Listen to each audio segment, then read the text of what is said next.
How you guys doing? Good. Everybody good? Yeah. All right. Well, it's great to be back in Columbus, my second home. I'm renting a house here soon.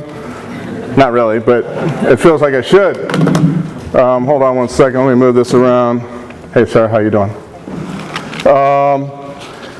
Yeah, it's great to be here. I didn't even mind the what is it, like 85% humidity or something like that y'all got here?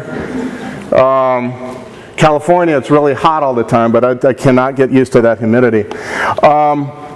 So welcome from all over the country, right? Most of y'all? Different parts of the country? Great. This is fantastic.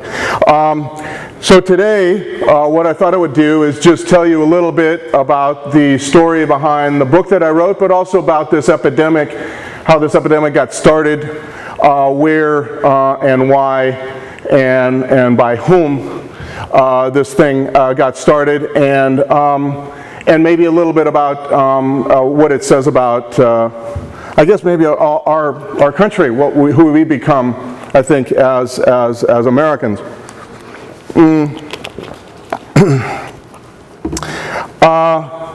Strangely enough, this story starts in 1980, in my opinion, when a doctor in University of Boston University, who runs a database of hospital patient records, and his name is Herschel Jick, had been asking information of this data, crunching the numbers, and about how drugs were used in hospitals. At one point, he told me, I interviewed this fellow, still alive. He told me, you know, I got in my mind, I would wanted to know what the effect of narcotic painkillers was on people when they were used in hospital, and how many folks got addicted to those drugs once they left the hospital. So that's what he does. He crunches the numbers and comes up with, of his database of 300,000 patients at the time, 11,000 were given these pills, these medicines while in hospital, and of those, 4 got addicted. He writes this up in a 101-word letter to the New England Journal of Medicine, and in January of 1980, the New England Journal of Medicine publishes this letter stating his findings from this thing under the headline, "Addiction Rare in Patients Treated with Narcotics." About that time, around the early 80s, on another side of the country, in Canoga Park, San Fernando Valley of Los Angeles, a group of immigrants from a small town in a small state in Mexico. The state is Nayarit. The name of the town is Jalisco, tiny little town, 20,000 in a county of about 45,000 people, had congregated in this area, Canoga Park, Van Nuys area. A few of them had figured out how to cook black tar heroin from the opium poppies that grow fairly well up in the mountains of Mexico. Only a few of these families knew how to do this at the time, and they developed a business selling heroin, shipping off little pieces of heroin to addicts who come up to them in the parks. In time, they began to congregate. People from that area began to congregate there, and more of them got into this business. And in time, it kind of saturated the area.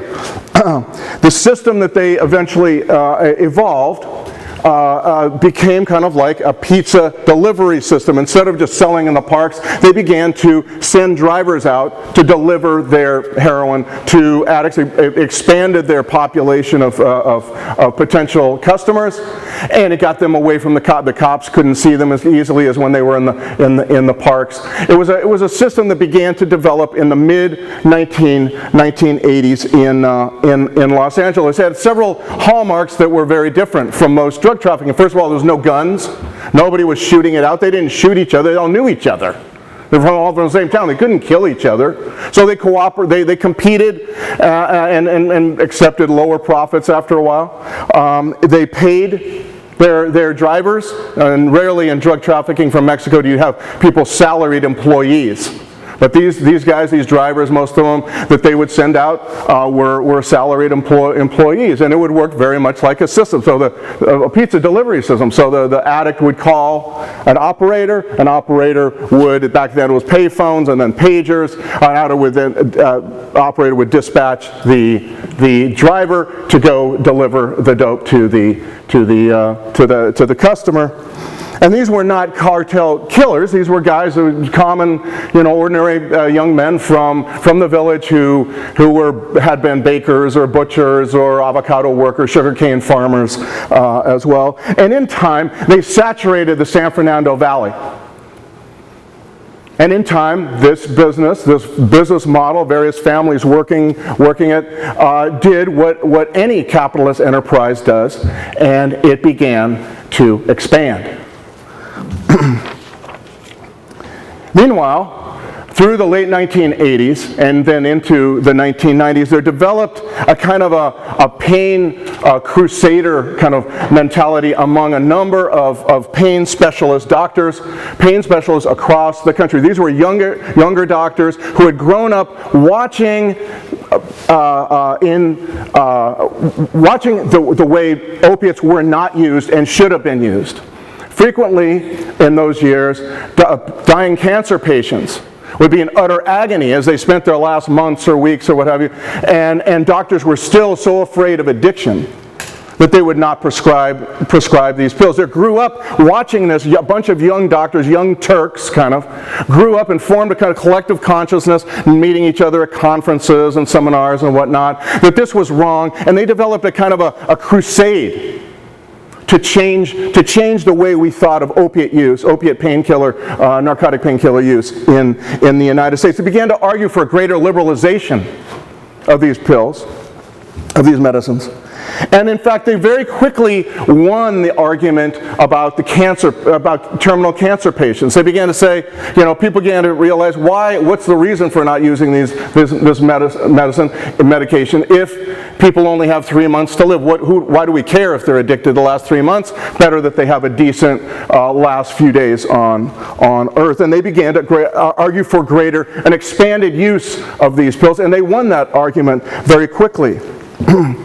They came to believe, however, that these pills actually should be used for far more than just simply terminal cancer patients, all kinds of pain. They kind of took that revolutionary fervor and that crusaders mentality that was needed to break through old ideas, and it kept on going. That pendulum that they began to push in the late 80s began to swing, and it didn't stop until it became an argument that we should use opiate painkillers for almost every kind of pain, regardless of the patient and the patient's background. They came to believe, in fact, that these pills were virtually non-addictive when used to treat pain.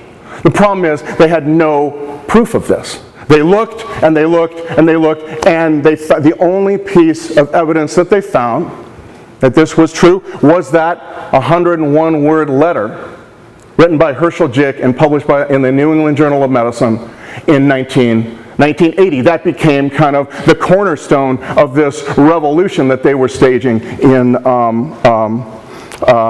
America at that time. It became the intellectual cornerstone of this revolution.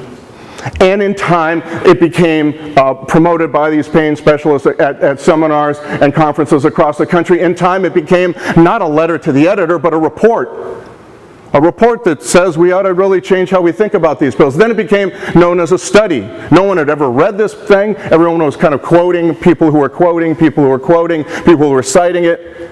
It became a study. Then it became a landmark report.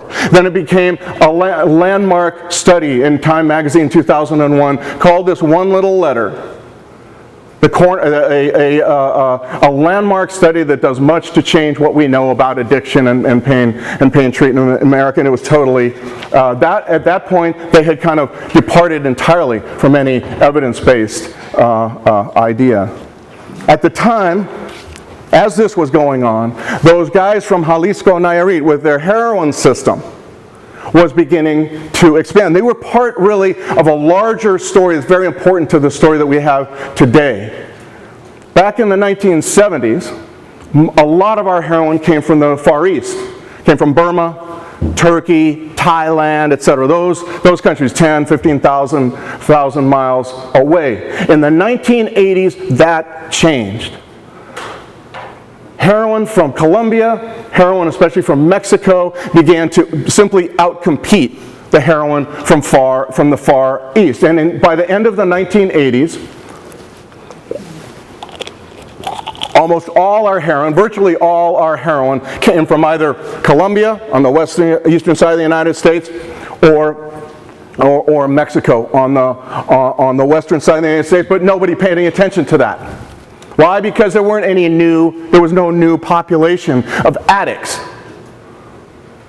Heroin was this old drug. No one paid no one cared. People were more focused on cocaine, of course, crack, methamphetamine, etc. And this happened really unbeknownst to anybody, but really the DEA and some local cops. The folks from Jalisco, Nayarit, this little town south of Arizona, about 10 hours by car, were part of that. They began to expand. First they left the San Fernando Valley, first it was San Diego, then it was Pomona, Ontario, then it was Reno, Portland, Denver, Phoenix, through the late 1980s and into the 1990s. They began to expand throughout the western United States. And they did so with two things, without guns, with two things. With marketing, discounting their dope, giving you a free hit on Sunday if you buy from me every day, 6 days a week. I'll give you a free one on Sunday. I'll give you five balloons of heroin if you find me another for every customer you find me. This kind of thing. They were not this. We have this idea of drug trafficking kind of being like a bunch of cartel killers. These were terrified young kids, basically, who'd never left home, spoke no English. Didn't know anything about America, were paid $500 a week to drive around in this operator, this kind of pizza delivery system. We think of, as I said, cartels, but most drug trafficking from Mexico is not that way. It's a lot of independent operators, small timers, all across the country. It's just more people work that way than work the cartel thing. These guys were looking for enough money to be able to go home and buy some land, buy a truck, and convince a girl that they were worth marrying.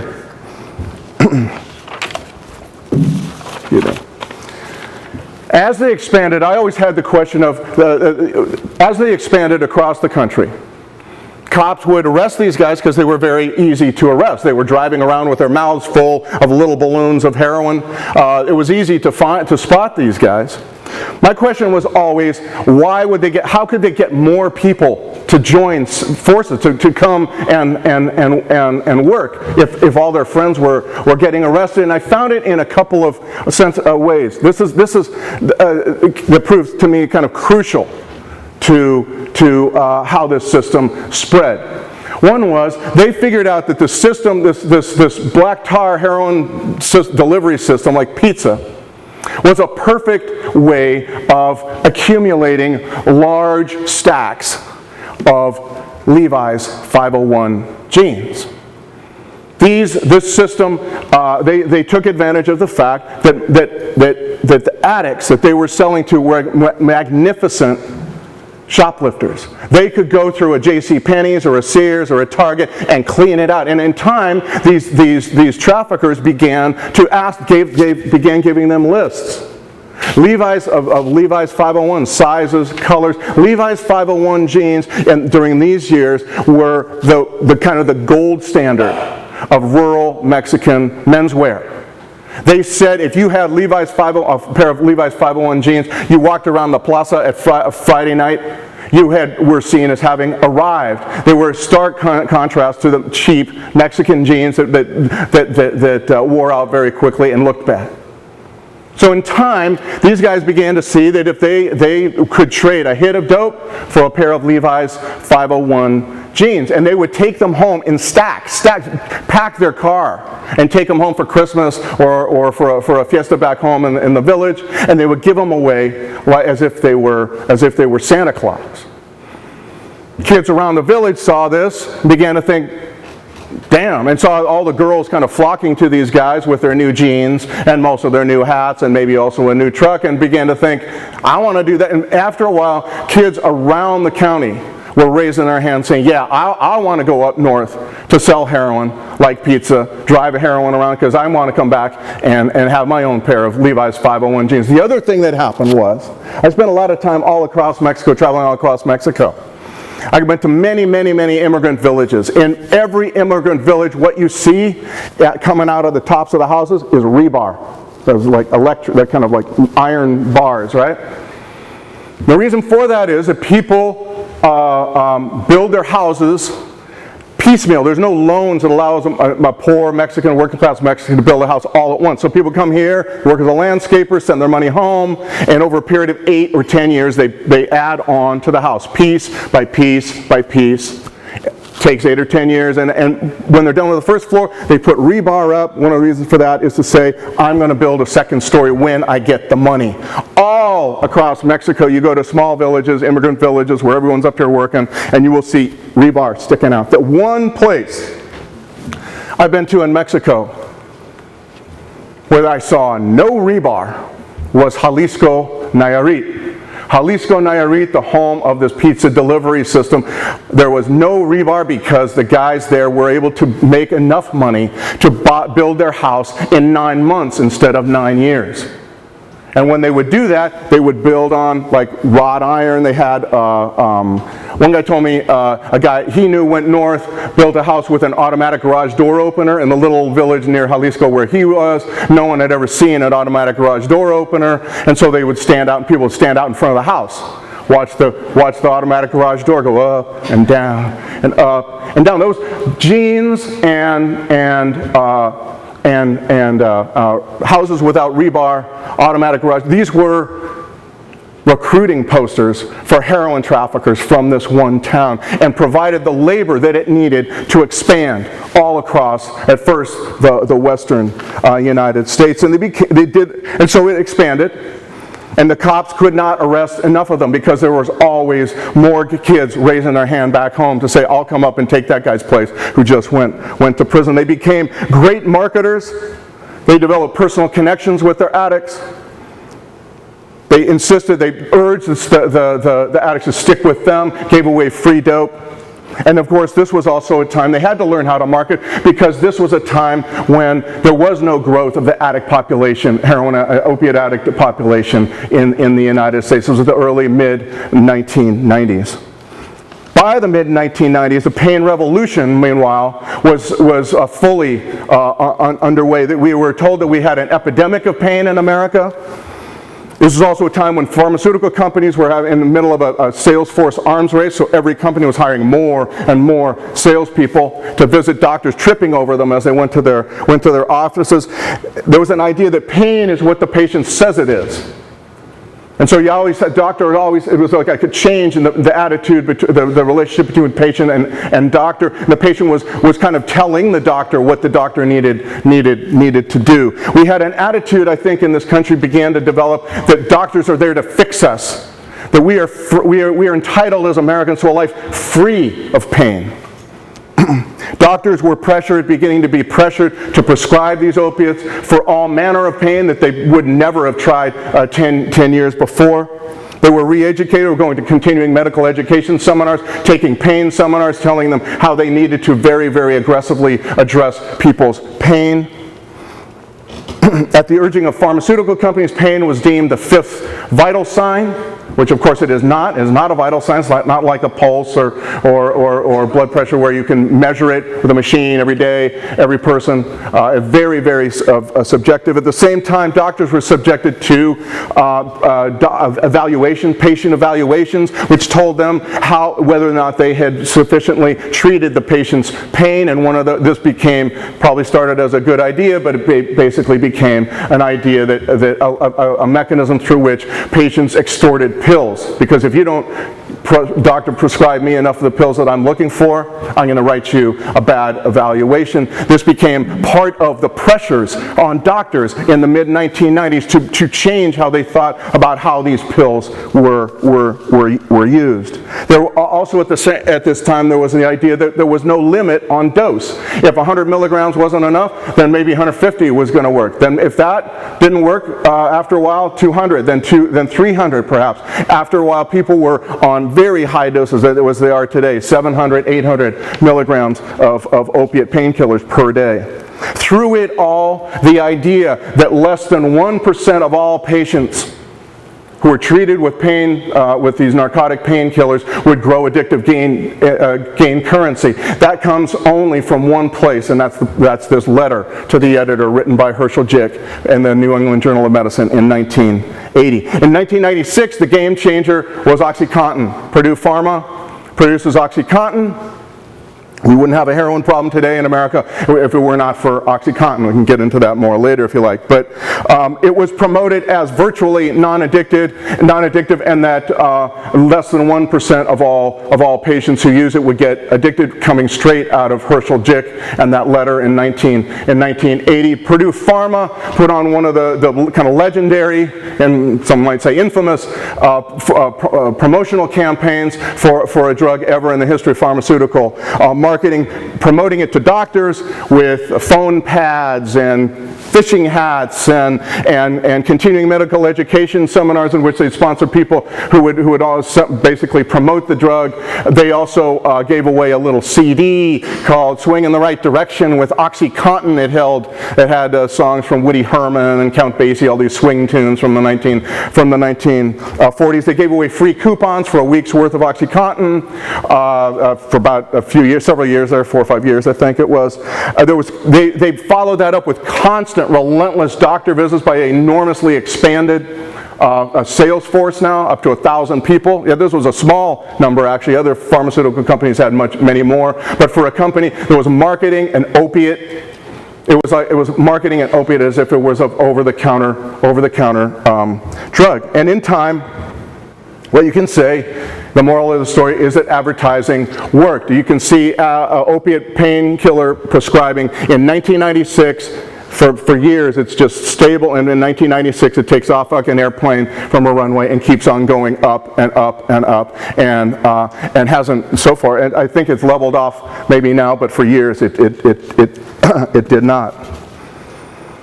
A country that had been one of the most reluctant users, prescribers of narcotic painkillers became one of the most aggressive.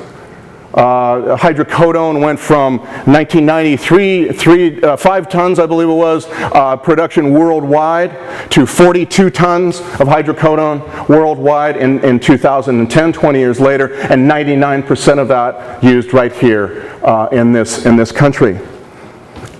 Ground zero for all of this is right where we are sitting right now. Columbus, Cincinnati, West Virginia, Eastern Kentucky, Eastern Tennessee, parts of Western Pennsylvania, Indiana, etc. This whole area was where this was first felt, and first where the consequences were also first seen. I learned this story over several years as a reporter with the Los Angeles Times, covering the drug trafficking in America. I was covering heroin trafficking basically when I first started this.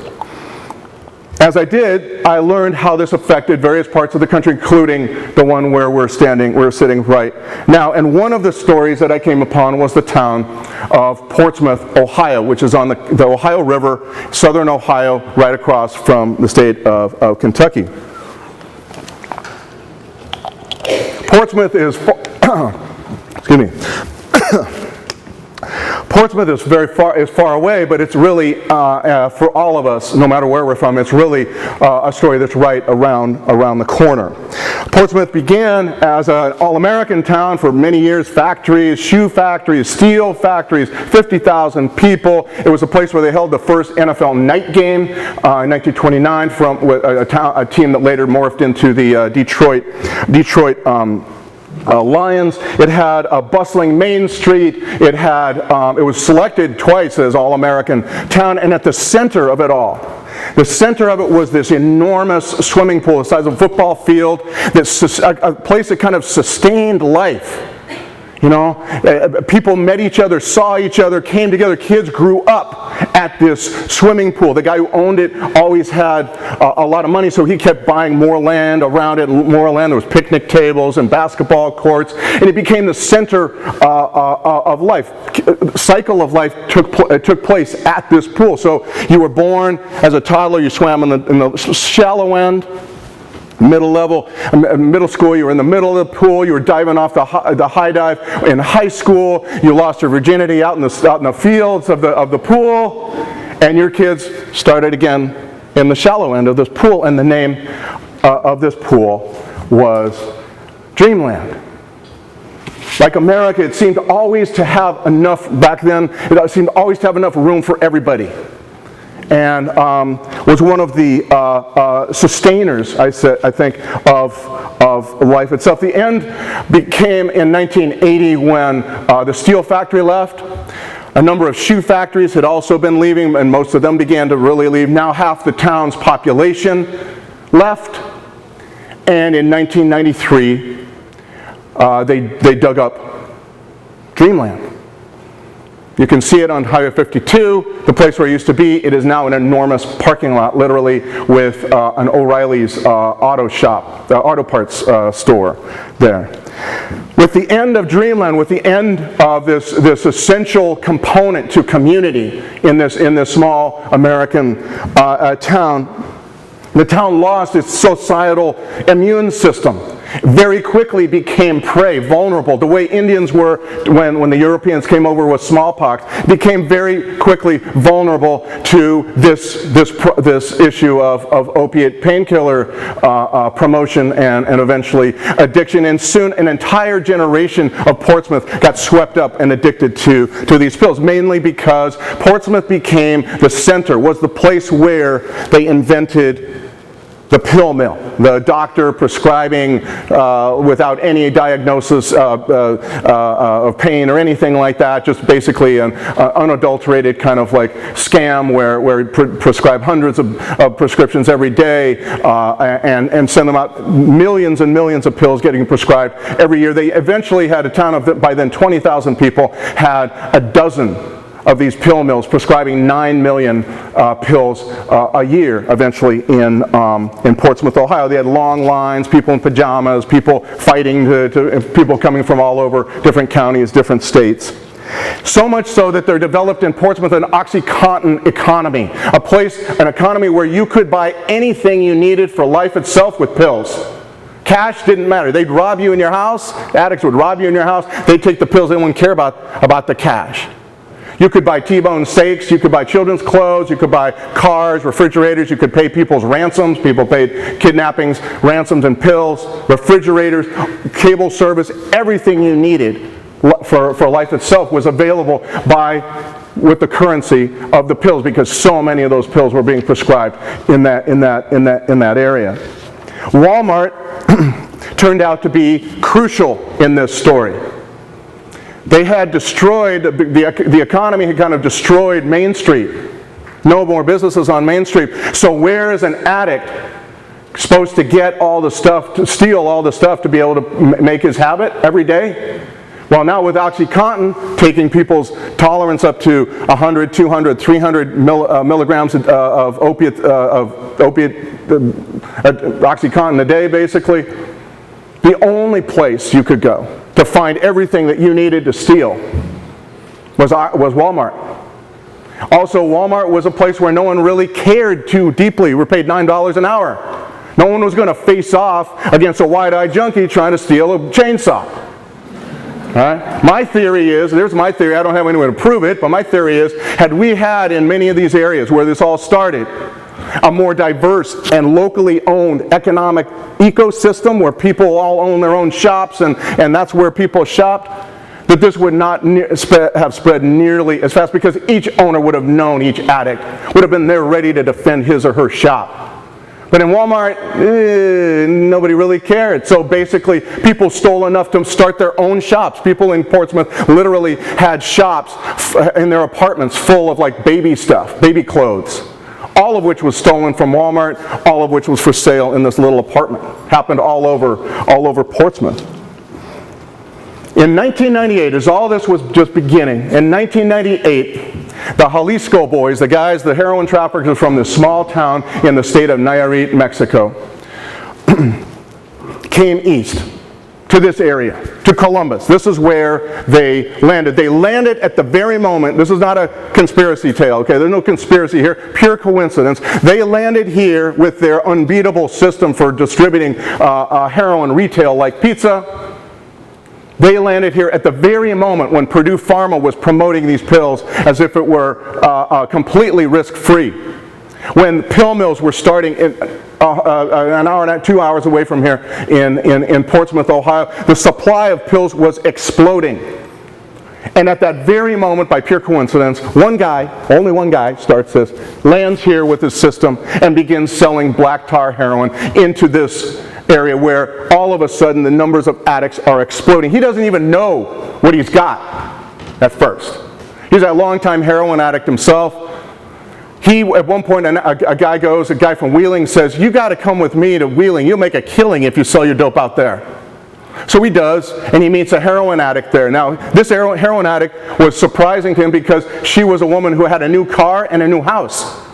Heroin addicts do not have new cars and new houses. And she tries to trade for his black tar heroin, which he has which he thinks is pretty high quality. She tries to trade this bottle of pills. He reads, he's never heard this. OxyContin, what is this? They have this conversation. It's the way only addicts can have, telling him exactly the story. You sell to people who are addicted to this and you'll make $1 million. This is the new thing. I'm already making a killing doing this. She was buying the pills, Oxy, from seniors in Wheeling and going up to the mountains in West Virginia and selling it for triple. And that's how she had a house and a new car and heroin addiction all at the same time. He figures this out. And that is how this one little group of guys from this one town became. The reason I write about them is because first of all, they're a vanguard of a new way of drug trafficking. Non-violent, using marketing, not gunplay. Not Scarface, not Al Capone, not Bloods and Crips. Trying to make a market through marketing and through selling a very addictive product. But they also are very important to this story because they are the first ones to figure out that if they follow the pills, that they all of a sudden will have this enormous new cornucopia of new customers that they've never had in the western side of the United States because the pills hadn't hit really out there at that point. It was the first time when a group of traffickers figured out that this was happening and then systematically exploited it. And that is how drug trafficking more commonly works. Not some cartel, some guy, some mastermind in Mexico making these big decisions. It's one addict talking to another, one criminal talking to another. And that's how they came here. The guys were the first to, as I say, recognize and exploit this market. They came just as Purdue was doing its thing, recognizing that this area was an area where a lot of people were in pain, and where a lot of doctors, particularly down south and in Appalachia, were used to prescribing. So a new kind of drug trafficking met a vanguard of a new kind of legal drug promotion.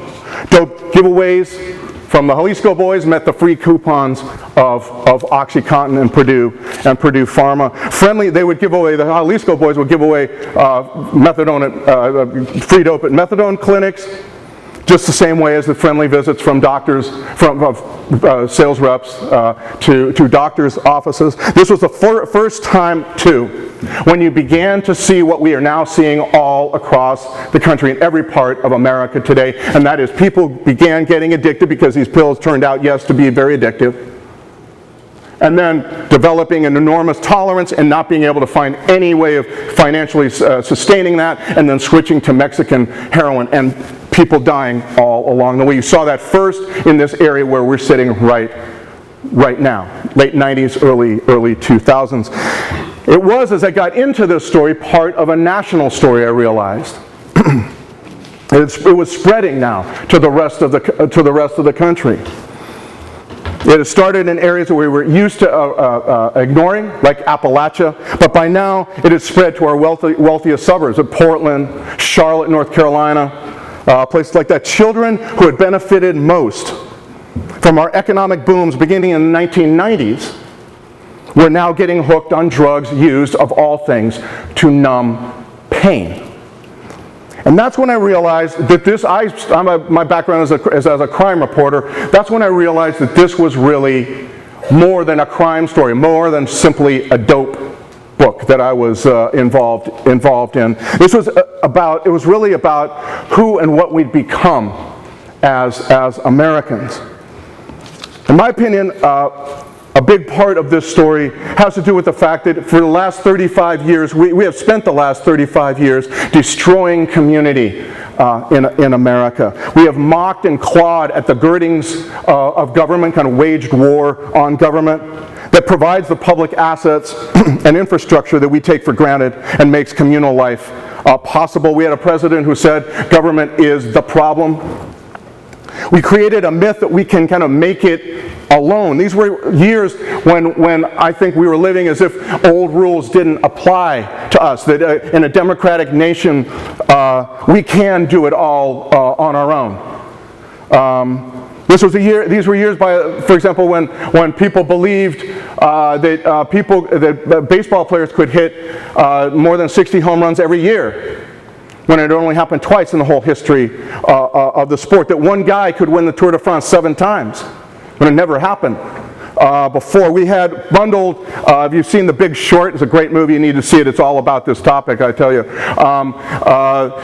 We could bundle mortgage securities. The worst mortgages in America could be bundled into one big security and stamped by Standard & Poor's and Moody's at AAA, and that made them all of a sudden great things to invest money in. And we believe that opiates in mass supply, massively prescribed to all manner of people, would pose no risk to them of addiction. Meanwhile, I think crucial to all this is that we exalted the private sector, the private in all this. We demanded perfection from government and forgave the private sector its trespasses. This story is all about private profits remaining private while the public sector bears all the costs. Jails, ERs, criminal justice system in general, coroners, etc. The Sackler family, which owns Purdue Pharma, is now one of the wealthiest families in America, wealthier than the Mellons, wealthier than the Rockefellers. $14 billion is their estimated worth by Forbes magazine, due to $35 billion worth of sales of OxyContin since 1996. While we were exalting the private sector, though, we were also fearing the public. This is also crucial, I think, to this story. Parents began to hover over their kids, afraid that if they went outside that they would be somehow molested or taken or hurt in some way, afraid that they would feel pain. It was part of our idea that we were entitled to a life without pain, fearing pain above all, afraid that they would fail, in an attempt to kind of keep them from the consequences of their failure. The Atlantic Monthly wrote a story that I thought was fantastic about kids who grew up in an era of hyper-protection from physical pain. We're now demanding to be protected from painful ideas as well, an outgrowth of this whole idea that you should be and can be protected from pain at all costs. These kids were demanding professors provide trigger warnings in advance of ideas that might provoke a strong emotional content, say a novel that describes racial or domestic violence. Psychology Today ran a story that I also love called Declining Student Resilience, that noticed increased neediness in college students, that students had called campus police after seeing a mouse, blaming teachers for poor grades, and, quote, increasingly seeking help for and apparently having emotional crises over problems of everyday life. As a country, meanwhile, I think we acted as if consumption and the accumulation of stuff was the path to happiness. We built isolation into our suburbs, and we called that prosperity. Added to that mix was the expansion of technology. that connects us, I think, to the world but separates us from our next door neighbors. We pretend that we're informed by 24-hour cable news, who are, in my opinion, simply dealers in the drug of outrage. They provide little information, mostly heat, alarm, frenzy, and isolation that separates us from each other and envelops us in a luxurious warmth of outrage that feels so good. 24-hour news is just like heroin, in my opinion. Just as addicts kind of meet together and know each other and don't associate with anybody who isn't like them, doesn't have their same interest in dope, that's exactly what 24-hour news has done to us politically, formed us into groups in which we are afraid to talk to anybody who doesn't believe like us, doesn't talk to us, doesn't talk like us. The result of all this, in my opinion, of all this really and a whole lot more, is that we wound up dangerously separate from each other, whether in poverty or in affluence, just like Portsmouth after Dreamland closed. Kids no longer play in the street. We have parks nobody uses. Dreamland lies buried underneath a strip mall. Why then do we wonder that heroin is everywhere in our country today? Our very search for painlessness, for comfort, led us to it. Heroin is the final expression of values we have fostered for 35 years. It turns every addict into a narcissistic, self-absorbed, solitary, hyper-consumer, buying one thing over as the final stuff in a culture that values stuff as the path to happiness. A life that finds opiates turns away from family and community and devotes itself entirely to self-gratification by buying and consuming, as I said, one product, a drug that most makes. This product is the drug that most makes being alone not just all right, but preferable. This epidemic has taken place. If the crack epidemic had the crack house, kind of the hallmark of that epidemic, this one has the private bedroom. Those same private bedrooms that mothers and fathers thought were so safe for their kids, that's exactly where kids are hiding their dope, shooting up their dope, and dying.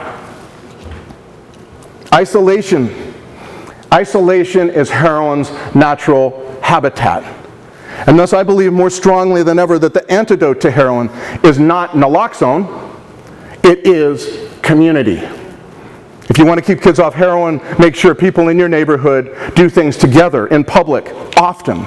Break down those barriers that keep people isolated. Create your own dreamland in your area, in your school, in your block. Bring people out of their private rooms, whatever form those rooms take. The good news is, I'm here to tell you, that there is no solution. We tried the solitary solution, right? We tried pills for everybody, one thing, no problem, everybody saying one size fits all. We tried tough on crime as the sole solution to addiction, right? We have seen parents all alone in their rooms crying, terrified that someone will find out how their children really died. Isolation. Ooh, watch out. The idea that we can do it all alone. We don't need each other. I think it's time we stop believing that there's an easy way out, that old rules don't apply, and that we have no need for each other. Self-governance is complicated and difficult and comes in small pieces. No, there is no solution. There are many solutions. And they are each part of a community of solution. This story is about isolation versus community. And these solutions come together. Happily, none of them, very happily I'd say, none of them is sexy. Doctors and nurses need to stop prescribing so many of these pills. There's no solution to this problem that doesn't involve that. They need to more judiciously assess each patient. Insurance companies need to start reimbursing for a wider variety of pain strategies. Hospital administrators must take doctor evaluations out of calculations for how doctors are paid and retained. American patients, you and I, we all must start taking broader accountability for our health, wellness, emotional, physical, and neighborhood health. We must come to understand the importance of community and stop allowing or fight to prevent things that destroy it, such as job exportation. Heroin is what you get when you destroy Dreamland. We need to, I think, tax pills to pay for treatment. We need to demand our government stop allowing pharma ads on TV. I think we need to rethink how we do jail. And we need to depend, as I say, all of us, less on pills as solutions. We shouldn't expect easily defined problems and easily applied solutions. The best good news, though, is that this problem is no longer hidden. When I was writing my book, I felt very alone. I felt no parents wanted to talk about this. The country in general didn't want to talk about this. I knew how widespread it was. But I also knew that nobody wanted to talk about that. That has changed. You work as professionals in this, or you're becoming pharmaceutical students right now, pharmacy students right now. You are coming into a great new era when regarding this topic. No longer just a thin line of government employees are protecting us from opiate mayhem. There's now people all across this country who are fighting to make this an issue that people need to address and devote budget to and new policies to. As professionals, you need to be, in my opinion, out front and vocal about this. You need to get to know reporters, cops, write letters to the editor of your local newspaper, volunteer to talk to young kids in schools. And in every region, you need to know that there are now people all across there desperate to get the word out, who've lost their fear. Parents, mainly, who have lost their fear. Find them, work with them, give them the boost, the encouragement they need. They need you, and they will thank you for your work. I don't know what the specific solution is in each of your towns or counties. I do believe, though, in the coming together, in forming community around this, acting like Americans. Again, sharing ideas, talents, budget, expertise. In isolation, all problems are insoluble. Indeed, it seems to me, heroin is fearsome enough, apparently, to make us kind of come together. At least in some cases. What heroin does to users, their families, and their neighborhoods is so harrowing that heroin reminds those who live through it of the ties that bind them to others, producing in some places the opposite effect that it does in users. It may be, in fact, heroin may be one of the great forces for change in our country today, which is why I love the story of Portsmouth, Ohio. When I was writing this book, I was very aware that I could not write a book about a downer topic and have it be downer, degradation, destruction, despair, the end. I wouldn't have even wanted to read that book. But I was stunned and surprised to find that the place where I found hope, some kind of redemption, some kind of reason to feel that there was an answer to this, was the town that led us into this in the first place, that was most beaten down. In fact, when you go to Portsmouth, it looks like a beaten down addict, a junkie from the streets. Abandoned buildings, hookers by the tracks, etc., pawn shops, check cashing places all over. I thought I would go there for 2 days. I ended up going there 6 times, each time for about 5 days to a week.